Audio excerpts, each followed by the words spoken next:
सदगुरु कबीर कहते हैं, चात्रिक कहाँ पुकारो दूरी, यह जल जगत रहा भरपूरी। जय जलनाद बिंदु को भेदा, सटक्रम सहित उपान्यो भेदा। जय जलनाद बिंदु को भेदा, सटक्रम सहित उपान्यो भेदा। जय जल जीव शिव का बासा, सो जल धरणी अमर प्रकाशा। जय जल उपजल सकल शरीरा, सो जल भेद न जान कबीरा। 4 पंक्तियां हैं, इसमें जल जल जल ओतप्रोत है। अन्योक्ति अलंकार में कबीर साहब की वाणियां बहुत कही गई हैं।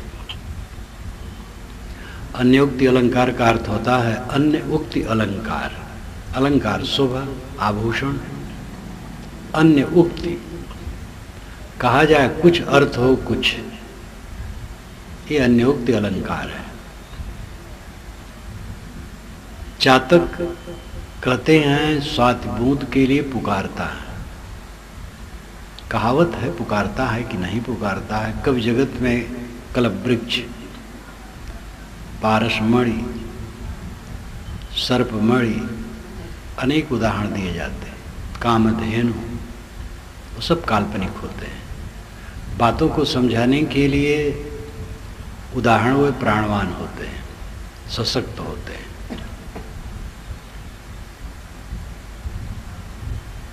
चातक स्वाति बूंद के लिए पुकारता है। कबीर साहब कहते चातक कहाँ पुकारो दूरी, सो जल जगत रहा भरपूरी। वो तो जगत में भरपूर है जल, क्यों पीऊ पीऊ करता है। यहाँ चातक से भी प्राय पक्षी से नहीं है, मनुष्य है। मनुष्य सदैव सुख के लिए भटकता है, बाहर सुख के लिए भटकता है। प्रत्यक्ष में भटकता है, परोक्ष में भटकता है। अपरोक्ष का उसे बोध नहीं होता है। प्रत्यक्ष है 5 ज्ञानेंद्रियों से प्रतीतमान, अपरोक्ष है मन की अवधारणाएं, अपरोक्ष है स्वयं आत्मसत्ता। मनुष्य परोक्ष में भटकता है, प्रत्यक्ष में पहले भटकता है। आंखों से देखता है, उसमें रीझता और खींचता है। कान से सुनता है, नाक से सूंघता है, जीभ से चखता है, चाम से छूता है, उसमें मोहित लोभित हो करके भटकता है। समझता है सुख मिलेगा। दिन बीतते जाते हैं दुख में, और सुख की कल्पना बनी रहती है, क्योंकि चित्त की स्थिरता के बिना सुख नहीं होता है। आपके सामने मनोवांछित व्यंजन हो, लेकिन तुरंत कोई कह दे कि आपका लड़का कुएं में गिर पड़ा है, तो व्यंजन में आनंद नहीं आएगा। कोई विषय क्षणिक आनंद देते हैं, और वही विषय स्थिर दुख लाते हैं। दुख भी स्थिर नहीं है, लेकिन सुख से दुख बड़ा होता है। अल्प सुख दुख आदिव अंता, मन भुलान मैगर में मनता। सुख अल्प है और दुख आदि से अंत तक भरा है, लेकिन मन उन्मत्त हाथी बना है। बाह्य पदार्थों में स्थिरता नहीं, क्षणिक क्षणिक क्षणिक। बड़े बड़े राजे बादशाह को देखो, चक्रवर्ती को देखो, अलेक्जेंडर को पढ़ाया जाता है, महान सिकंदर। उसकी प्रतिभा, योग्यता, वीरता, सोच में कुशलता अद्वितीय है, इसमें कोई संदेह नहीं। थोड़ी उम्र थी जब उसके पिता फिलिप्स जब किसी देश के किसी हिस्से पर विजय करके आता था, तो सभी देशवासी खुशी मनाते थे और वो गमगीन हो जाता था। तो एक बार उस पिता ने पूछा कि बेटा सब खुशी मनाते हैं और तू गमगीन हो जाता है। उसने कहा कि आप ही सब जीत लेंगे तो मैं क्या जीतूंगा।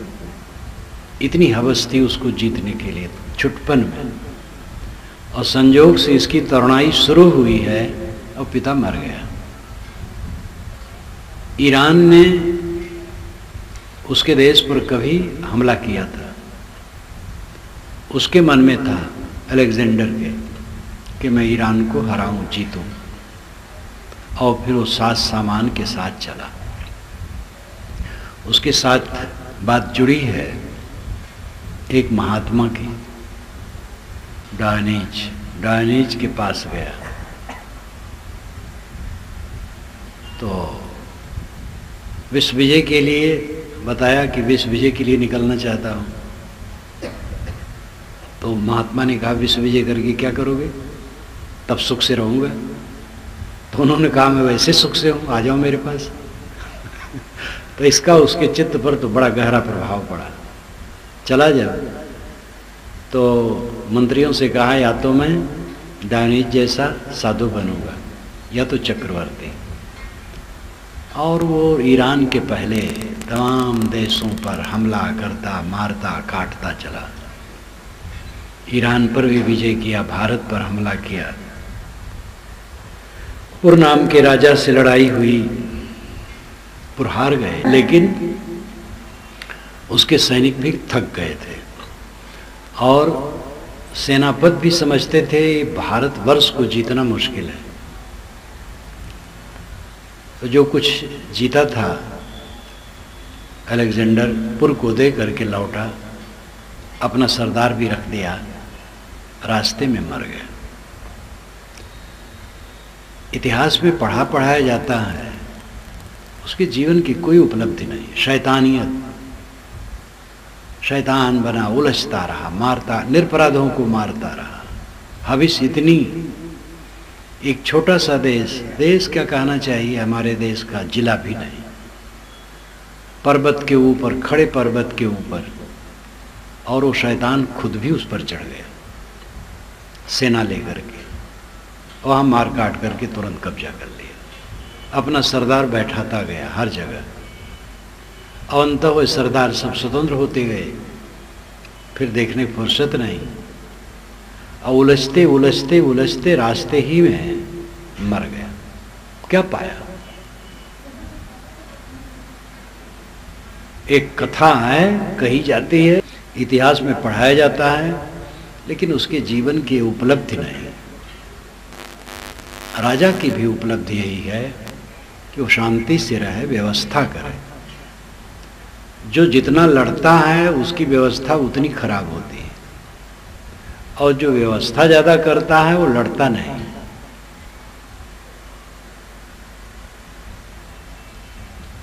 राजकाज होता है, उसके लिए भी ज़रूरत है, राजा की ज़रूरत है, आजकल राजनेताओं की ज़रूरत है। लेकिन जिनके राज्य में व्यवस्था अधिक हो, लड़ाई न हो, वो सफल है। तो आदमी सुख के लिए भटकता है और सुख कहीं मिलता नहीं। साहब कहते हैं चात्रिक कहाँ पुकारो दूरी, सो जल जगत रहा भरपूरी। जिस जल को तुम बाहर खोजते हो वो जल तो यहीं परिपूर्ण है। यहाँ जल का अर्थ है सुख, शांति, ब्रह्म, परमात्मा, मोक्ष, कल्याण, निर्वाण। वो तुम्हारे पास ही प्राप्त है। जय जलनाद बिंदु को भेदा, सट क्रम सहित उपान्यो वेदा। उसी जल से नाद और बिंद का भेद है। नाद सृष्टि, विंद सृष्टि, दो सृष्टियां होती हैं। विंद सृष्टि गृहस्थों की है, रजवीर से वहां प्रजनन होता है। धार्मिक क्षेत्र में नाद सृष्टि है। नाद शब्द, उपदेश द्वारा लोग अनुगामी होते हैं, वही पुत्र हैं, संतान है। तो ये ज्ञान द्वारा ही तो ये सब होता है। सट क्रम सहित उपान्यो वेदा, पढ़ना पढ़ाना, दान देना, दान लेना, यज्ञ करना कराना, ये छह कर्मों के सहित वेद पैदा हुए, ये ज्ञान द्वारा ही हुए। जे जल जीव शिव को वासा, सो जल धरणी अमर प्रकाशा। इसी जल में जीव है और शिव है, और उसी जल में अमर का प्रकाश इस धरती पर ही है। जल शांत, सुख, ब्रह्म, परमात्मा, अपने अपने ढंग से कोई शब्द का अर्थ कर ले। जो हम चाहते हैं, जो हमारा अभिलषित है, जिसके लिए हमारी अभिलाषा है, वह चीज यही है। अपरोक्ष, स्वयं प्रत्यक्ष, सबके अंदर। मैंने बीच में कहा था कि प्रत्यक्ष और परोक्ष ये दो हैं, और अंतिम अपरोक्ष है। पांचों ज्ञानेंद्रियों से प्रतीतमान प्रत्यक्ष है, और मन की अवधारणाएं परोक्ष है, और स्वयं आत्मा अपरोक्ष है। आदमी जीवन भर धोखे में रहता है। इस शब्द को राजेंद्र प्रसाद शुक्ल ने भी दोहराया था। उन्होंने मेरे 8 कार्यक्रम करवाए थे रायपुर, लेकर के 5 कार्यक्रम रायपुर में और 3 कार्यक्रम बिलासपुर और कोटा और एक जगह रतनपुर। तो मेरे प्रवचन के पहले वो 5-6 मिनट मेरा परिचय देते थे। उसी में एक बार उन्होंने इसको दोहराया था। आदमी जीवन भर धोखे में रहता है। विचारवान थे, चिंतक थे, जिंदगी भर आदमी धोखे में रहता है। जहां उसका कुछ नहीं वहां सर्वस्व मानता है, और जहां उसका सर्वस्व है उसका ज्ञान भी नहीं है, और समझ भी हो गई है, ज्ञान हो गया है, तो उसमें ठहरता नहीं। आपका सर्वस्व आपका आत्मा है, आपका अस्तित्व है। देह के नाम रूप,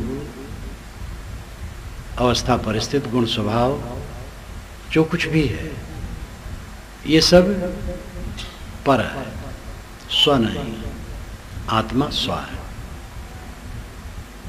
अब आत्मा में जब तक आदमी विश्राम न पाएगा, कभी स्थिर सुख न पाएगा। खुजलाहट का सुख, दुनिया की वस्तुओं की उपलब्धि खुजलाहट का सुख है, जो क्षणिक है। बड़ा बड़ा ऐश्वर्य जिसको हम कहते हैं वो क्षणिक है। राजा बादशाह हुए, कुछ दिन में बीत गए।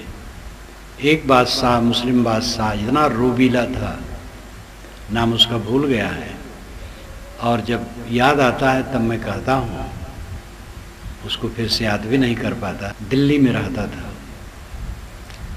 ताज, चेहरा और दाढ़ी मिला करके 3 फीट उसका हो जाता था। शरीर भव्य था, ताज लगाता था, चेहरा कुछ लंबा था, दाढ़ी तो थी ही, 3 फीट हो जाता था। इतना रोबीला। सूबेदार आते थे, जैसे आज मुख्यमंत्री हैं, सूबेदार आते थे, कोई उसके सामने बैठ नहीं सकता था, सब खड़े रहते थे, और उसके दोनों तरफ नंगी तलवार लेकर के जवान खड़े रहते थे। उसका खास मंत्री पास में खड़ा रहता था। सूबेदारों से वो बात करता था, और केवल अपने मंत्री से बात करता था और किसी से नहीं। इतना रोबीला। बुढ़ापा आया, बीमार हुआ, तो मंत्री महोदय ड्योढ़ी में अपना आसन जमाए रहते थे। उनके बाल बच्चे, स्त्री, कोई भी सगे संबंधी मिलने आते तो कहते कि हुजूर को तकलीफ है और हकीम की राय है, उनसे मिला जुला कोई सुविधा न दी जाए, मिलने जुलने का आर्डर न दिया जाए, उनको विश्राम करने दिया जाए। वह अंदर में तड़फड़ाता रहा अपने बच्चों से मिलने के लिए, और बच्चे बाहर से तड़फड़ाते रहे, लेकिन वो मंत्री मिलने नहीं दिया। रो रो करके वो मरा। संसार की चीजें इतनी निकम्मी हैं, चाहे उसको आप बहुत बड़ा ऐश्वर्य कहें, राजकाज कर, वे जीव को सुख नहीं दे सकती, शांति नहीं दे सकती। लेकिन मनुष्य का मन इतना भ्रमित है विद्या से कि उसी में चिपका है। और वो बाहर सुख खोजता है। साहब कहते तुम कहाँ बाहर पुकार रहे हो, वह जन जगत में ही परिपूर्ण है, यही है। जगत से मतलब उनका यही है, स्वर्ग आकाश में नहीं है, स्वर्ग आपके अंदर है। ये महात्मा ईसा ने भी कहा था, स्वर्ग भीतर है। स्वर्ग का अर्थ ही होता है अपने में लौट आना। स्वर्ग स्वर्ग, स्वर्ग स्वर्ग, स्व नाम खुद, गा नाम गमन, अपने में लौटना स्वर्ग है। आत्म संतोष स्वर्ग है। स्वर्ग की कल्पना जो नाना मतों में की गई है तो घृणित बातें हैं सब। यहाँ जो हमारी इच्छाएं अपूर्ण रह जाती हैं, क्योंकि हर चीज़ टूटी फूटी, कमज़ोर, दुर्बल, इंद्रियां शिथिल हो जाती हैं, पेट थोड़े में भर जाता है, आंखें दुखने लगती हैं, चाम खिंच जाता है और वो भी थक जाता है, हर इंद्री शिथिल होने वाली, भोग क्षीण होने वाले। तो इन अपूर्ण इच्छाओं की भड़ास स्वर्ग की कल्पना पौराणिकों ने की है। वहाँ आदमी सदा जवान रहेगा। भारतीय परंपरा का स्वर्ग है कि लाखों बरस रहेगा, जब तक रहेगा वहाँ जवान ही रहेगा, बूढ़ा नहीं होगा। और अभारतीय चिंतन का, कल्पना का स्वर्ग अनंत काल के लिए है। 30 वर्ष की उम्र में जैसे लोग जवान रहते हैं, उस प्रौढ़ जवानी में वो सदा रहेगा और उसकी इंद्रियां शिथिल नहीं होगी। अथर्ववेद में लिखा है कि आदमी भोग में निरंतर लगा रहा है, उसको एड्स की बीमारी नहीं होगी। एड्स शब्द नहीं है लेकिन लक्षण सब है, मैंने वेद में लिखा है। कामना तो वही रहती है कि आदमी भोगों को भोगा करे, शिथिल ना हो, पसीना नहीं निकलेगा, टट्टी पेशाब नहीं जाना पड़ेगा। जिन बातों से हमें उदासीनता है उनको वहाँ हटा दिया गया, और जिनकी चाह है वो सब की कल्पना कर ली गई है, लेकिन है झूठ। तो जो स्वर्ग की कल्पना नाना मतों में की गई है वो तो घृणित है। विवेकवान उसको कभी सोचेंगे भी नहीं। वास्तविक स्वर्ग है अपने में लौटना, आत्म संतोष स्वर्ग है, और वह जल यही है, बाहर पुकारना नहीं। सुख निर्वाण, परमात्मा, परमानंद, परम सुख, आत्यांतिक सुख, शाश्वत आनंद, इन सारे शब्दों का जो लब्बो लबाब है वो है आत्म संतोष। आत्मा परमात्मा है। ऋषियों ने थक करके ये कहा। दुनिया के प्राचीनतम साहित्य वेद है। वेदों में तमाम देवताओं की कल्पना है, उनसे प्रार्थनाएं हैं सांसारिक पदार्थों की प्राप्त करने के लिए कि हमें ये सब दो। प्रार्थना करते करते वो थक चुके। तब वेदांत में, नहीं वेद के आखिर में, वो अपनी तरफ लौटे। तो उन्होंने कहा अहम ब्रह्मास्मि तत्तमसि, अयम आत्मा ब्रह्म प्रज्ञानम ब्रह्म। मैं ब्रह्म हूँ, तुम ब्रह्म हो। ये आत्मा ब्रह्म है, ज्ञान ब्रह्म है। और यहाँ तक कहा गया कि एक युवक हो और वो सर्वांग संपन्न और पुष्ट शरीर का हो, सुंदर हो और 100 वर्ष तक जीने वाला हो। तब तक 1000 वर्ष की कल्पना जीने नहीं की गई थी। बड़े ईमानदार थे ऋषि। सभी वेदों में 100 वर्ष जीने की कल्पना की गई है। कहीं कहीं सरदा सतात कहा गया है, 100 वर्ष से ऊपर। वो भी स्वाभाविक है, कोई कोई 100 वर्ष से ऊपर तक जाते हैं। 100 वर्ष जीने वाला एक युवक हो और संसार के सारे भोग उसी के लिए हो, तो यह एक मानुष आनंद है।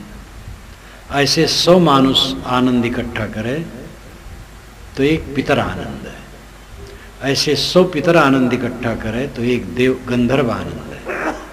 ऐसे 100 गंधर्व आनंद इकट्ठा करे तो एक देव आनंद है। ऐसे 100 देव आनंद इकट्ठा करे तो एक इंद्र आनंद है। ऐसे 100 इंद्र आनंद इकट्ठा करे तो एक प्रजापति आनंद है। ऐसे 100 प्रजापति इंद्र इकट्ठा प्रजापति सुख इकट्ठा करे तो वह है जो आदमी आत्मा को जान लिया है और दुनिया से निष्काम हो गया है।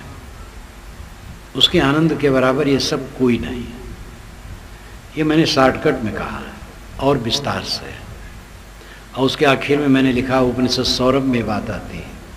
उपनिषद सौरभ मेरी एक पुस्तक है, उसको देखें तो उसमें मैंने लिखा कि भाई ये सब लंबा चौड़ा गिनाने क्या मतलब है। अर्थ ये है कि पौराणिकों ने यही कहा है, पितर का आनंद बड़ा है, गंधर्व का आनंद बड़ा है, देव का आनंद बड़ा है, इंद्र का और प्रजापति का आनंद बड़ा है। तो ऋषि कहते भाई वो सब आनंद इकट्ठा करो एक तरफ, और एक तरफ आत्मज्ञान हो और मन में शांति हो, निष्काम चित्त हो, कुछ इच्छा न हो। तो इसके समान वो सब कुछ नहीं है। निष्काम मन, शांत मन महासुख है। ऐसा चिंतन वेदांत में किया गया। वेदांत का मतलब वेद के आखिर भाग में।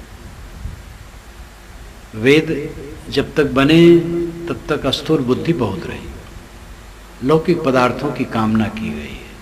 वेद क्या कहते पढ़ करके तो आप वेद सरल ढंग से समझ सकते हैं। इन पुस्तकों में वो पुस्तक है। धीरे धीरे वे थक गए और देखे ये बाहर का ऐश्वर्य सुख नहीं देता है, तब अपनी तरफ लौटे। बाहर परमात्मा खोजना बंद हुआ, आत्मा परमात्मा। याज्ञवल्क्य ने तो बृहदारण्यक उपनिषद में ऐसा कहा कि जो कहता है देव अलग है मैं अलग हूं, वो देवताओं का पशु है। देवता नहीं चाहते हैं कि आदमी ये समझ ले कि मैं ब्रह्मा हूं। एक आदमी के पास कई गायें हैं, एक गाय भी हाथ से निकल जाए तो उसको अच्छा नहीं लगेगा।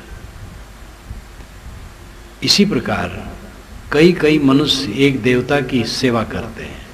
कोई मनुष्य उनके पंजे से निकल जाए और खुद वो मान ले कि मैं ब्रह्म हूं तो देवताओं को अच्छा नहीं लगता। ये उन्होंने व्यंग किया, मजाक उड़ाया देवताओं का। सारे देवता मन के काल्पनिक होते हैं। कोई देवता खुश नाखुश होने वाला नहीं होता है, मनुष्य ही देवता गढ़ता है। लेकिन उन्होंने मजाक किया और अहम ब्रह्मास्मि की गूंज हुई। मुस्लिम संतों में भी ये विचार पनपा। कट्टर ईश्वरवाद मुस्लिम में है, हिंदुओं में कट्टर ईश्वरवाद नहीं है, नरम ईश्वरवाद है। मुसलमानों में कट्टर ईश्वरवाद है, लेकिन वहां भी ये पनपा। अनलहक कहा गया, मंसूर को मार डाला गया। अनलहक मैं ब्रह्म हूं तो मार डाला गया। भारत में ऐसा नहीं हुआ। विचार की स्वतंत्रता भारत में जैसी है कहीं नहीं। आज भी गोरखपुर में एक मेरे सज्जन हैं, उनको मैं भक्त ही कहूँगा, मुस्लिम हैं। उनकी उम्र तो अब 90 तक होगी, लंबे चौड़े। पहली बार जब गया तो आए मेरे सामने, लेट गए उतान और कहे अपना पैर आप मेरी सीना पर रखिए। मैंने कहा ये नहीं होगा। उनको फिर बैठाया, बातचीत किया। इलाहाबाद भी आए। जब जाता हूँ तब मिलते हैं। वहाँ के चौबे जी हमारा कार्यक्रम करवाते हैं गोरखपुर का, तो वही मिलने आए थे जब। तो मैंने कहा अनलहक की बात, तो हंसने रहे, कहे साहब इसीलिए उनसे मिल के आया हूँ कि आप उनका समाचार पूछेंगे। तो उनका नाम रख दिया मैंने अनलहक। तो एक बार उनकी दुकान पर एक मुस्लिम आया, तो उससे इन्होंने कहा मैं अनलहक हूँ। कहे कुफ्र करते हो, शैतानियत की बात, कुफ्र करते हो? कि अच्छा अपना सौदा लो, जाओ, हमें कुफ्र करने दो। तो मैंने उनका नाम रख दिया अनलहक। अनलहक मैं ब्रह्म हूं। सूफी संतों में भी ये विचार पनपा।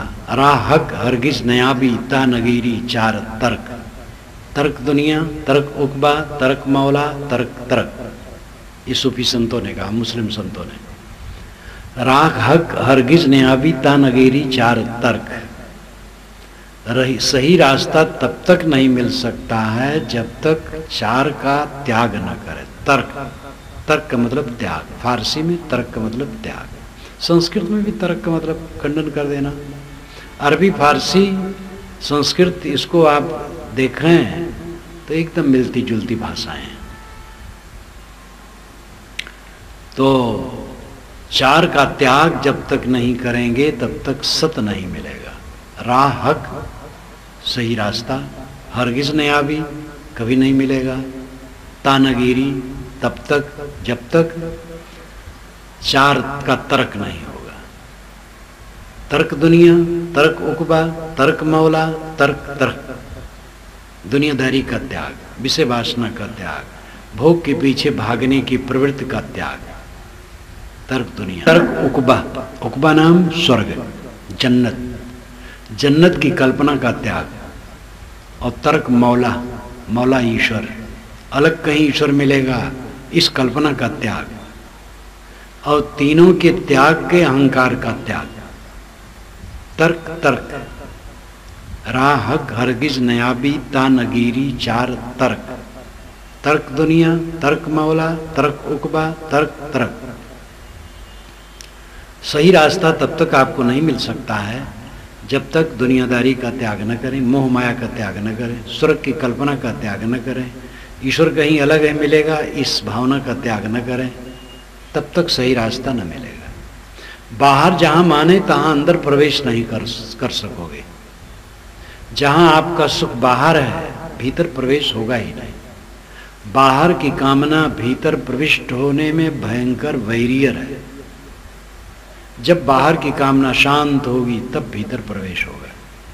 भीतर का बादशाह दूसरे को नहीं चाहता है, वो अद्वैत है।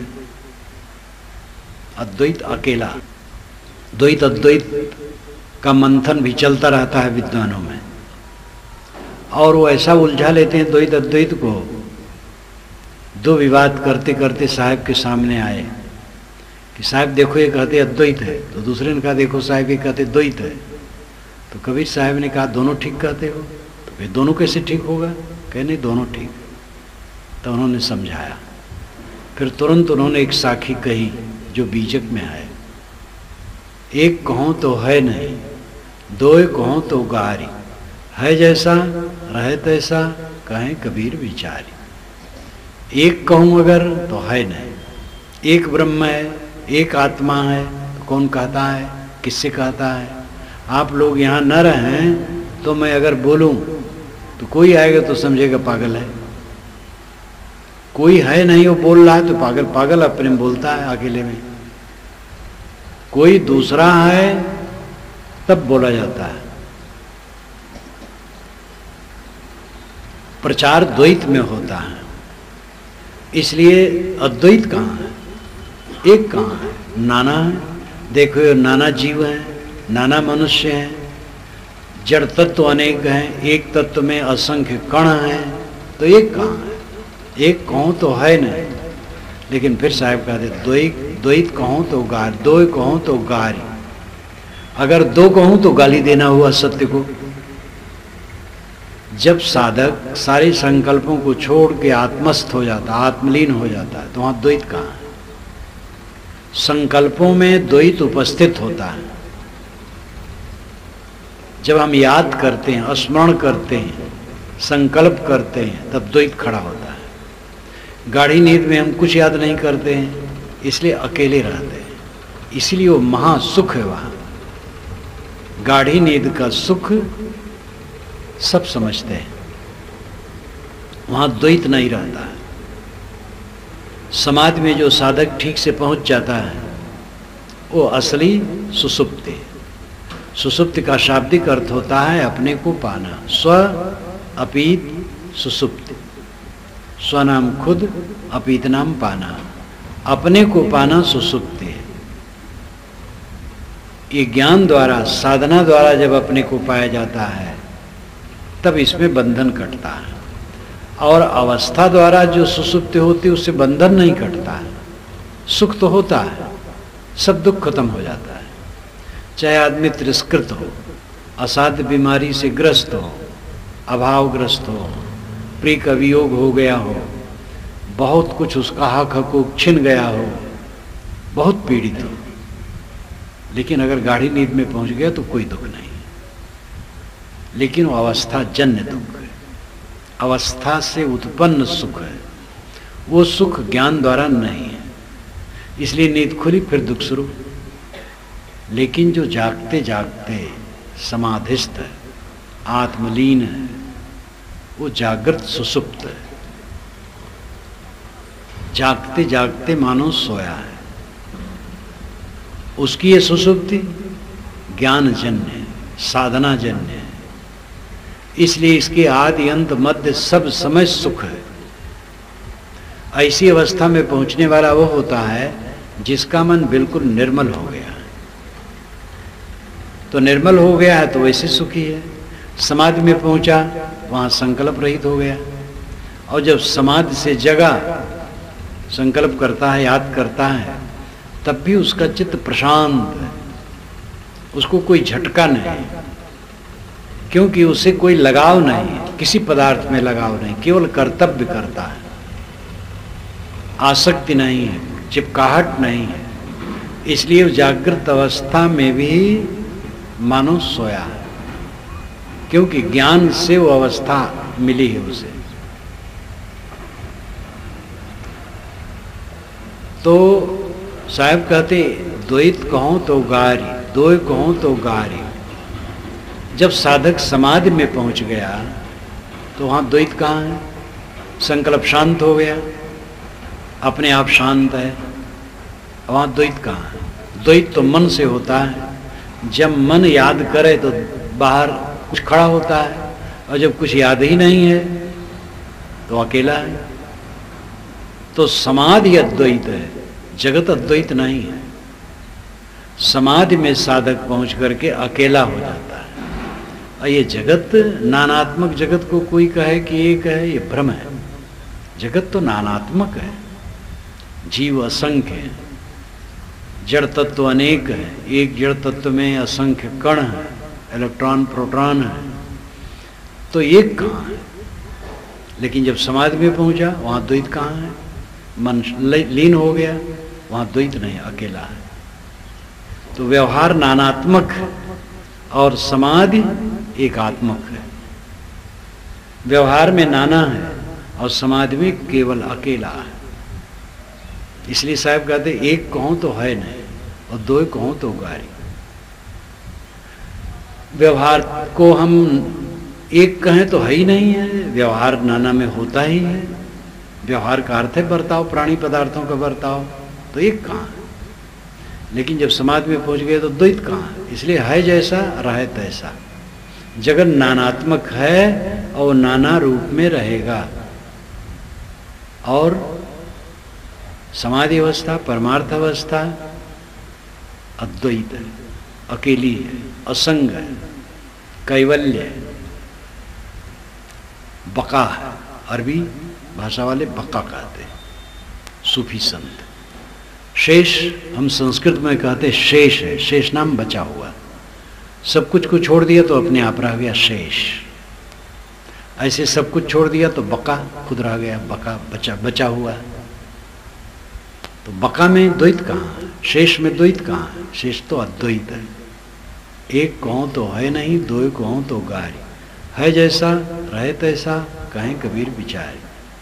बड़े बड़े पंडित दिन भर जो संस्कृत बोलते रह सकते हैं और उच्च सुसंस्कृत घर में और समाज में जन्मे और पले माना जाता है, और जिनकी परंपरा में ही वेद शास्त्र ज्ञान विज्ञान की सारी पुस्तकें हैं, वे निर्णय नहीं कर पा रहे हैं, उलझे।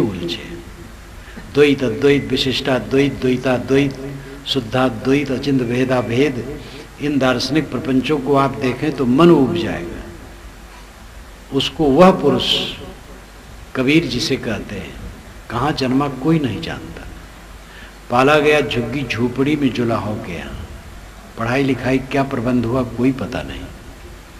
वो महापुरुष एक साखी में कितना साफ साफ कह देता है कि जिसमें आप प्रश्न फिर नहीं कर सकते, अवाक हो जाएंगे। बुद्धिपूर्वक समाधान अद्वैत का। अद्वैतवादी बुद्धिपूर्वक समाधान नहीं कर पाते, क्योंकि बुद्धिपूर्वक समाधान उसमें है ही नहीं। अब वो यहाँ कहने का ना अवसर है, ना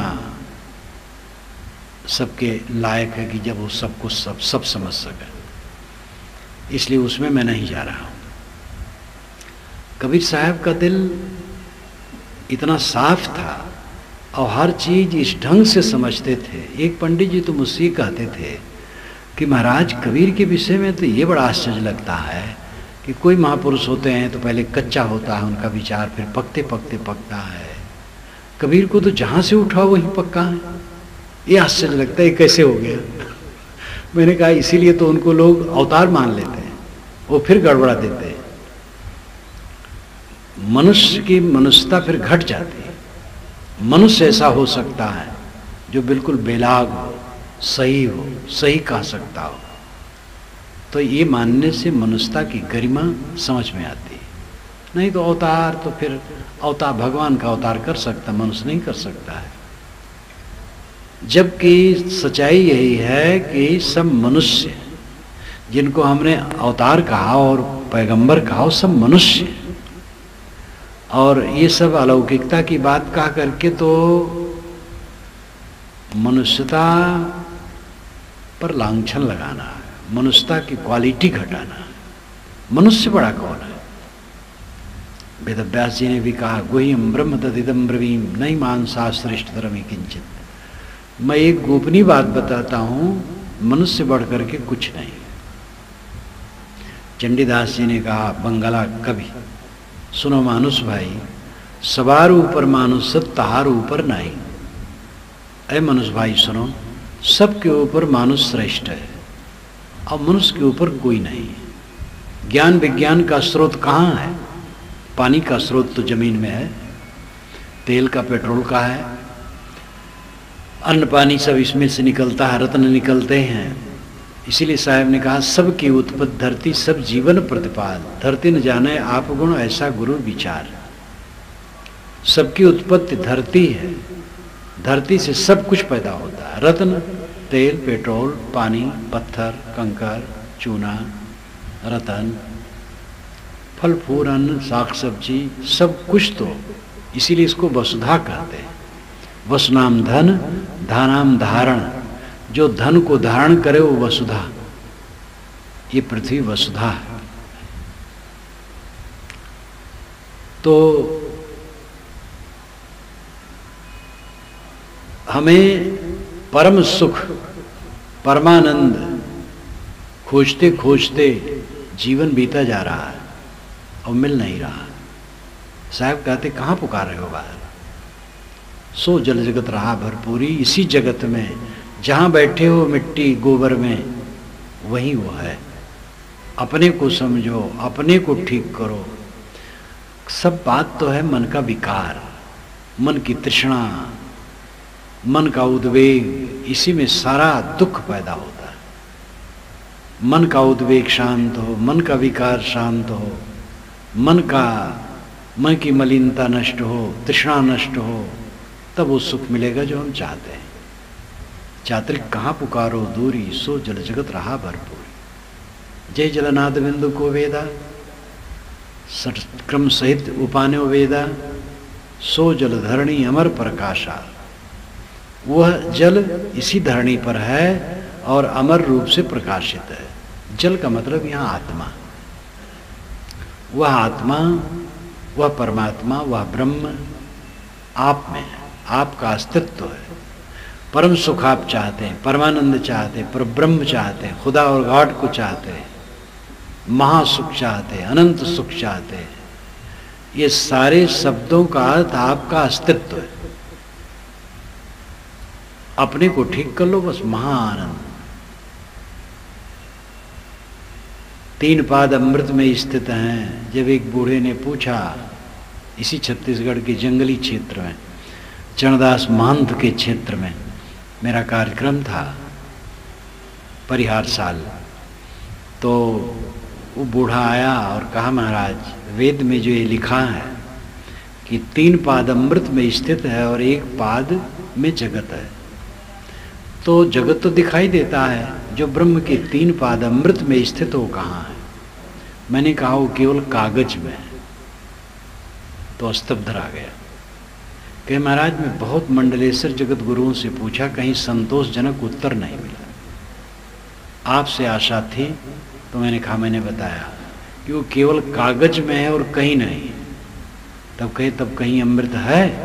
मैंने कहा हाँ है। कहे कहाँ है? मैंने कहा आप में। कहे अनुभव नहीं होता है। तो मैंने कहा अपने को जानते नहीं हैं और इच्छाओं को छोड़ते नहीं। इच्छाओं को छोड़ दें, बाहर ललक छोड़ दें, तब वो अमृतत्व का उद्घाटन होगा। तो गंभीर हो गया। तो हम परमानंद बाहर खोजते हैं, परोक्ष में भटकते रहते हैं। प्रत्यक्ष में भटकते हैं और प्रत्यक्ष से जब वो भी आते हैं तो परोक्ष में भटकते हैं। प्रत्यक्ष में घर द्वार, रुपया पैसा, मान पद प्रतिष्ठा, काम भोग, स्वाद भोग, स्पर्श भोग, चकर मकर, ये सब में भटकते रहते हैं। भटकते भटकते शरीर, इंद्रिय और मन की शक्ति को क्षीण करते चले जाते हैं। और वासना की वृद्धि, तृष्णा की वृद्धि, कलह, विवाद, मन का कालुष्य, यही सब की कमाई हमारी होती जाती है प्रत्यक्ष में भटकते भटकते। इस प्रत्यक्ष से कुछ लोग घबराते हैं। वो सौभाग्यशाली हैं कि दुनिया की चकर मकर से उनको विरक्ति हो जाती है, तो वो परोक्ष में खोजते हैं। कहीं परमात्मा है, कहीं स्वर्ग है, कहीं देवता है, कहीं कोई है जो हमें दे देगा और हम पा जाएंगे। ये उनके मन की अवधारणा होती है। दूसरों द्वारा उन्होंने सुना है, पुस्तकों में पढ़ा है और कुछ अपने ढंग से उन्होंने गढ़ा है। ये उनके मन की केवल अवधारणा होती है और इस अवधारणा में उनको क्षणिक संतोष मिलता है। दुनिया की प्रपंच को छोड़ दिया, दुनिया की हईहस खईहस, हईहस खईहस अवधि भाषा, हईहस खईहस मतलब तृष्णा और द्वंद्व को छोड़ दिया। पद मिले न मिले, धन मिले न मिले, और कोई हमारे अनुकूल हो न हो, हमें कोई माने न माने, चिंता छोड़ दिया संसार का और लौट आया अपनी तरफ, अपने में, तो तृप्त हो जाता है। लेकिन दुनिया का तो छोड़ा, ये दुनिया में रस नहीं है, तो परमात्मा रस देगा। परमात्मा की कल्पना कर रहा है, परोक्ष, ये मन की अवधारणा। तो इसमें थोड़ा सा तो संतोष मिलता है, लेकिन पूर्ण संतोष नहीं मिलता।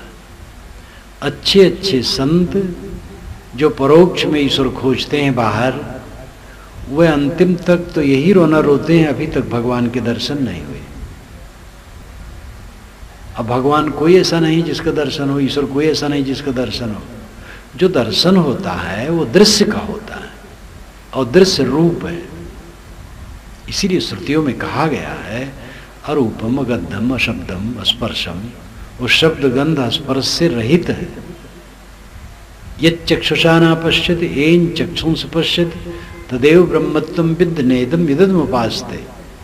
आंखें जिसको नहीं देखती हैं, यत् चक्षुषा न पश्यति, जिसको आंखें नहीं देखती, येन चक्षुंस पश्यति, किंतु जिसकी सत्ता से आंखें देखने के लिए समर्थ होती है, तदेव ब्रह्मत्वं विद्धि, उसी को ही तो ब्रह्म जान। नेदम यदि तुम उपासते, और जिसकी तू उपासना करता है आंखों से देख करके, वो ब्रह्म नहीं है। आत्मा ब्रह्म है, उसी की शक्ति से इंद्रियां सबल होती है। वही निकल जाए तो शरीर बेकार हो जाता है। तो रूप ब्रह्म नहीं है, तो परोक्ष में आदमी भटकता है। और परोक्ष में धार्मिक क्षेत्र में बृहद समाज भटक रहा है। और कुछ तो उसमें इतने चालाक हैं, गुरु बन गए, महात्मा बन गए, अवतार बन गए, और उनका खूब जमा रहता है, क्योंकि चमत्कार है, भीड़ भड़क्का है, रुपया और जन और धन दोनों का वहाँ जखीरा है। लेकिन सत्य लुप्त है और अंतर पीड़ित है, क्योंकि धोखा देते हैं, भगवान के दर्शन कराते हैं, स्वर्ग का टिकट बांटते हैं। जिसको बोध हुआ आत्मा का और बाहर से लौट करके अंतर्मुख हुआ, जो ये समझा कि जिसे मैं चाह रहा हूँ वो मेरा अस्तित्व है, परमानंद में मेरा अस्तित्व है, परम सुख स्वरूप मेरा अस्तित्व है, मुझे कुछ चाहिए नहीं। शरीर जब तक है खाना पानी चाहिए, वो मिलता रहता है। परिश्रम करते रहो, भोजन मिले और कपड़े मिले और सोने की जगह मिले और मन अपने में शांत हो, तो इससे बड़ा कोई ऐश्वर्य है, इससे बड़ी कोई उपलब्धि है। लेकिन रजोगुणी मन कहेगा वाह ये कोई मतलब हुआ, यही जीवन है, मन शांत रहे। मन शांत होने से क्या फायदा होता है, वो समझ ही नहीं पाएगा। इसीलिए आदमी अंदर बाहर जलता रहता है, भड़बड़ाता रहता है, पीड़ित रहता है, असंतुष्ट रहता है। अपरोक्ष बोध की तरफ लौटो। कबीर साहब के विचार अपरोक्ष बोध के लिए, आध्यात्मिक दृष्टिकोण से और तो सामाजिक, पारिवारिक और बहुत सारी बातें उनकी ऐसी हैं कि बहुत विस्तार है। ये आत्मज्ञान के विषय में कहता हूँ कि अपरोक्ष बोध, ऐसे सब बात में उनका अपरोक्ष सरीखा है। जैसे जन्म से आदमी छोटा बड़ा होता है, ये तर्क से सही नहीं है। युक्ति और प्रमाण दो चाहिए। युक्ति से भी सही नहीं है और प्रमाण से भी सही नहीं। युक्ति तर्क, हर वर्ग में अच्छे होते हैं, बुरे होते हैं, ये प्रमाण है। जिनको आप ब्राह्मण कहते हैं उनके घर में ऐसे लोग हैं जो जेल में बंद हैं अपने दुराचार के कारण। जिनको आप निम्न कहते हैं उसमें भी अच्छे अच्छे सज्जन और संत हैं, ये प्रमाण है। और युक्ति है, तर्क है कि आदमी का शरीर कर्म सिद्धांत की दृष्टि से, यानी उसकी सत्ता ही से, सिद्धांत क्या, मनुष्य की सत्ता ही से सिद्ध है कि वो कर्म करने में स्वतंत्र है। तो कोई भी घर का बच्चा हो, बुद्धि गलत है तो गलत की तरफ जाएगा, अच्छा है तो अच्छे की तरफ जाएगा। प्रसिद्ध कहानी रावण की है जो ब्रह्मा का पनाती और चारों वेदों का महान विद्वान, वेद विद्याव्रत स्नातः, वाल्मीकि रामायण में रावण के लिए आया है। वेद विद्याव्रत स्नातः, वेद विद्याव्रत में स्नात था। स्नात नाम स्नान कर लिया है जिसने। गुरुकुल में विद्यार्थी पढ़ते थे 12-12 वर्ष। जब विद्या पूर्ण करके घर जाते थे तो उनको स्नान करा करके एक उपदेश दिया जाता था, दीक्षांत भाषण। तैत्तिरीय उपनिषद में दीक्षांत भाषण आया है। तो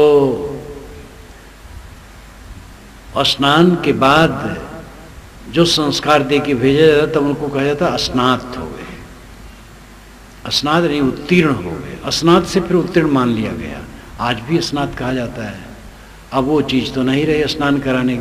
स्नात कहने वाले भी समझते नहीं कि मूल स्नान से शुरू हुआ है। ये तो इतिहास जानने वाले या वेद शास्त्र पढ़ने वाले जानेंगे। तो वेद विद्याव्रत स्नातः, वेद विद्याव्रत में स्नात था रावण। कितना उच्च घराना, पढ़ाई लिखाई, ऐश्वर्य, ज्ञान विज्ञान कितना ऊंचा, लेकिन कितना खोटा संस्कार। पराई स्त्री की सुंदरता सुन करके अपनी बहन से सुपर्णरेखा ने कहा कि राम के साथ सीता उनकी पत्नी आई है वन में, वैसी सुंदरी दुनिया में कोई नहीं होगी।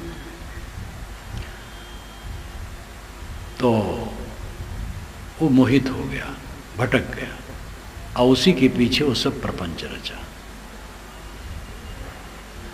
गलत विचार आया तो जिसको अच्छे संस्कार वाले घर के व्यक्ति कहते वो गिर गया। इसलिए तर्क और युक्ति क्या है? आदमी स्वतंत्र है कर्म करने में। वो गलत की तरफ जा सकता है, अच्छी तरफ जा सकता है, और कर्म से ही आदमी की ऊंचाई नीचाई होती है। ये तर्क है। और प्रमाण है कि सभी वर्ग में अच्छे बुरे होते हैं। कबीर साहब इसको बहुत सहज लेते हैं एकदम। काको कहिए ब्राह्मण शूद्र, एक तो चाह हाड़ मलमूत्रा, एक रुधिर एक गोदा, एक बूंद से सृष्टि रची है, को ब्राह्मण को शूद्र। ये भी अपरोक्ष जैसा है। तो उनकी तो वाणी सब दिशाओं में अपरोक्ष जैसी है, यथार्थ निर्णय देने वाली। यहाँ आत्मज्ञान का विषय है। अपरोक्ष नाम स्वयं प्रत्यक्ष, अपने आप। इंद्रियों से प्रतीतमान प्रत्यक्ष है और मन से कल्पित परोक्ष है, और इंद्रिय और मन दोनों शांत हो गए, वो अपरोक्ष दशा है, अपने आप। ये अपने आप की स्थिति उच्च स्थित है। साहब कहते चात्रिक कहाँ पुकारो दूरी, क्यों बाहर पुकार रहे हो पानी के लिए? वो पानी तो यहाँ खूब व्याप्त है, क्यों दुखी हो, क्यों स्वर्ग खोजते हो, क्यों भगवान खोजते हो? इसलिए साहब ने कहा राम बुलावा भेजिया, दिया कबीरा रोए, जो सुख साधु संग में सो वैकुंठ न हो। राम ने बुलावा भेजा कि कबीर वैकुंठ में आ जाओ। साहब ने कहा मुझे रुलाई आ गई, क्योंकि जो सुख साधुओं की संगत में है वो वैकुंठ में नहीं। वे मानते वैकुंठ कहीं है भी नहीं, लेकिन वो बात समझाने के लिए कहते हैं। वैकुंठ बड़ा सुख मानते हो, तो साहब वही रूपक दे करके कहते हैं साधुओं की संगत में जो सुख हो वैकुंठ में नहीं। धरती पर रहो, आकाश में मत ताको, भूमि में बैठो, आकाश में मत उड़ो। हर दिशा में साहब की वाणी ऐसी पैनी है, ऐसी साफ है कि यथार्थता की भूमिका पर मनुष्य को बैठा देती है। जय जल उपजल सकल शरीरा, सो जल भेद न जानो कबीरा। साहब कहते हैं जिस जल से सारे शरीर पैदा हुए, उस जल का भेद ये मनुष्य नहीं समझ पा रहे हैं। इसका अर्थ हुआ जिस आत्मा की ज्ञान विज्ञान से सारा ज्ञान विज्ञान सजा है, उस आत्मा का बोध नहीं। मैंने बीच में कहा था क्या ज्ञान का कहीं स्रोत है? तेल का स्रोत है, पानी का है, पेट्रोल का है, रत्नों की खान है, अन्न फल फूल सब इसी से पैदा होते हैं। लेकिन क्या ज्ञान भी कहीं पृथ्वी फोड़ करके निकलता है? ज्ञान का स्रोत खदान केवल मनुष्य। दुर्भाग्य कहा जाता है मनुष्य तो अल्पज्ञ है, ईश्वर सर्वज्ञ है। ईश्वर की सर्वज्ञता का आज तक पता न चला। बंबई में विस्फोट हुआ, ईश्वर वहां था, जानता था, रोक नहीं पाया। हमारी ये उदाहरणा है कि एक ईश्वर है जो हर जगह सब कुछ जानता है और कुछ भी कर सकता है, लेकिन वो बुरा नहीं करता है। ये अवधारणा बड़ी सुंदर है, लेकिन ये अवधारणा सफल नहीं। वस्तुतः सब जगह नियम है, नियम ईश्वर है, करोगे सो भरोगे। लेकिन वो ऐसा नहीं है कोई ज्ञाता बोधा कृपा और कोप करने वाला कि जो हर आदमी को हर समय ठीक कर दे। जैसी हमारी कल्पना है वैसा हो तो दुनिया में दुराचार हो ही ना। और इसीलिए हमारी ऐसी कल्पना है कि वो हर जगह है, सब कुछ जानता है, कुछ भी कर सकता है, इसलिए बुरा होने नहीं देगा। और इसी सिद्धांत से तो बुरा होगा ही नहीं।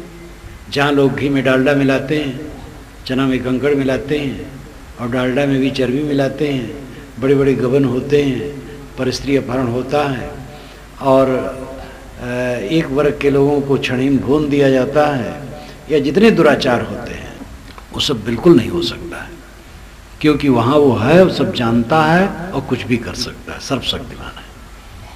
हमारी कल्पना इसीलिए ऐसी है कि ऐसा हो, परंतु ऐसा है नहीं। है क्या? नियम। सर्वत्र नियम है, जो करोगे सो भरोगे। नियम कोई सचेतन नहीं, अचेतन है। पेट, आपके पेट में ज़्यादा अन्न जाएगा तो पेट गड़बड़ाएगा। आंत में कोई चेतना नहीं कि जब ज़्यादा उसमें पहुँचने लगे तो चिल्ला दे अब बंद करो, मत खाओ। अचेतन है, भरते जाओ, चुप रहेगी वो, लेकिन फिर कष्ट होगा, क्षमा नहीं कर सकती। प्रक्रिया ऐसी है कि दुख होगा, संतुलित खाओ, सुखी रहो। सर्वत्र नियम है, नियम ईश्वर है। नियम को पहचाने, नियमों का पालन करें, ये ईश्वर की भक्ति है। लेकिन नियम में क्षमा नहीं होती है, और क्षमा नहीं होती है तो मजा नहीं आता है। हमें ऐसा भगवान चाहिए कि हम लड्डू चढ़ा दें, हमारा सब पाप काट दे। वह ईश्वर, नियम का ईश्वर, वो तो जितने लड्डू चढ़ाओगे तो काटेगा नहीं, फल देगा। तो ऐसे ईश्वर को कौन पूछता है? नियम रूपी ईश्वर से सब लापरवाह है, और एक भावुक ईश्वर बना करके अपने मन से गढ़ करके रख लिए, और उसी को लड्डू चढ़ा करके प्रार्थना करके सब कुछ पाना चाहते हैं। ये अधार्मिक क्षेत्र का महा धोखा है। इसीलिए सब पूजा पाठ होते हुए भी दुष्कर्म वैसे है, एक तरफ भगवान है, एक तरफ दुराचार है, एक तरफ कर्म कांड है, एक तरफ दुराचार है। इसलिए सही अवस्था में आना चाहिए। कंक्रीट स्थिति में काम बनेगा, दृढ़ स्थिति में। जिस सुख परमात्मा परमानंद परम उद्देश्य को हम बाहर पाना चाहते हो, बाहर नहीं है, अपने आप में है। अपने को बनाओ, सुधारो, संभालो, इच्छाओं पर संयम करो, तृष्णाओं पर संयम करो। सुखी रहना चाहो तो अपनी तरफ लौटो। इसी के साथ मैं अपनी वाणी को विराम देता हूँ।